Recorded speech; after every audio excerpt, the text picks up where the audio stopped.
vou mostrar aqui para vocês, para aqueles que estão com um pouco de dificuldade, né, a questão do trinômio quadrado perfeito. Primeiro de tudo, se eu quero saber se algo é trinômio quadrado perfeito, eu preciso identificar se eu tenho dois termos ao quadrado. Mas como isso? Eu preciso ver se eu consigo tirar a raiz exata de dois termos, pelo menos. Se eu olhar para esse termo aqui, ó, o 4 tem raiz exata. E o y ao quadrado? Gente, como eu falei para vocês, qualquer letra ao quadrado, eu consigo tirar a raiz, vai ser essa própria letra. Então, também consigo. Então, beleza. Tem um termo ao quadrado aqui. 20, eu tenho raiz exata? Não, nem y. Tá, esse termo eu não tenho. Mas e esse aqui? 25, eu tenho raiz exata?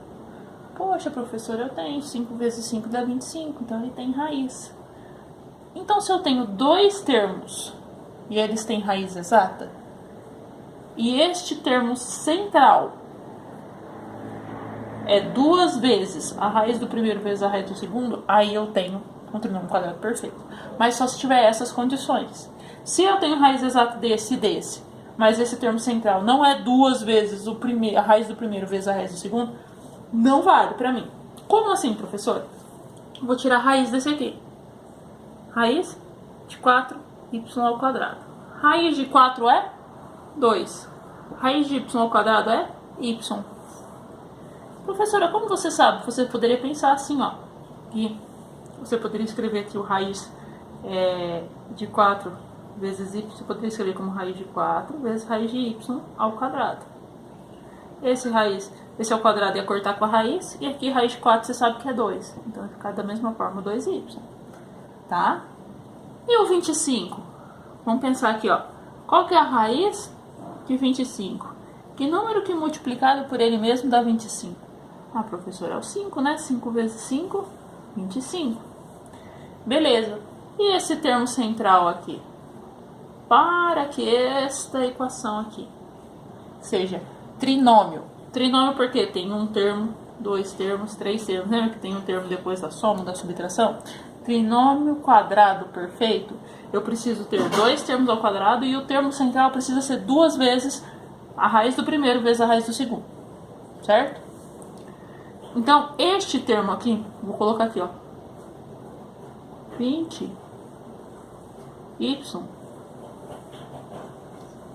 certo?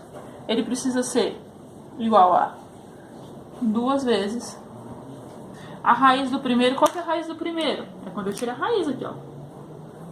Ficou 2y. 2y vezes a raiz do segundo. Qual que é a raiz do segundo? A raiz do segundo termo, que é o que eu tenho, o termo ao quadrado ali. Beleza. Se eu fizer 2 vezes 2, 4.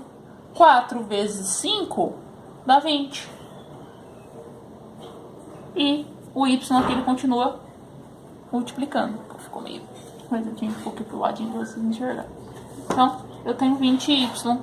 20y, professora, é igual a 20y? Tem 20y aqui, 20y aqui. Tenho.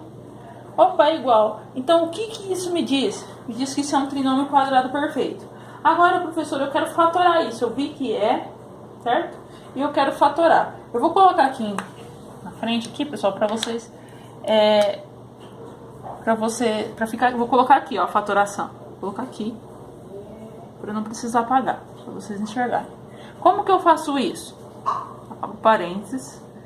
É um trinômio quadrado perfeito? Se esses dois termos que estão ao quadrado conseguir extrair, e este termo central aqui, esse termo que não está ao quadrado, é duas vezes a raiz do primeiro vezes a raiz do segundo, então é um trinômio quadrado perfeito. Beleza. Agora eu vou fazer o quê? Abro parênteses, raiz do primeiro termo, 2y. Agora, o sinal que eu vou colocar aqui, eu vou ter que olhar para este termo aqui. Qual que é o sinal que está na frente dele? Ah, professor, é um sinal de menos. Então, é este sinal que eu vou colocar aqui. Menos a raiz do segundo termo, que é 5, certo? Elevado ao quadrado. Se eu fizer isso aqui, gente, é o quadrado perfeito. Se você lembrar lá, vai ser o oposto daquele produto notável que a gente falava o quadrado da diferença. Como que eu resolvo isso? O quadrado do primeiro menos 2 vezes o primeiro vezes o segundo, mais o quadrado do segundo. E aí eu chego exatamente nessa expressão que eu tinha anteriormente. Então, vocês viram como uma coisa completa a outra? Então, beleza.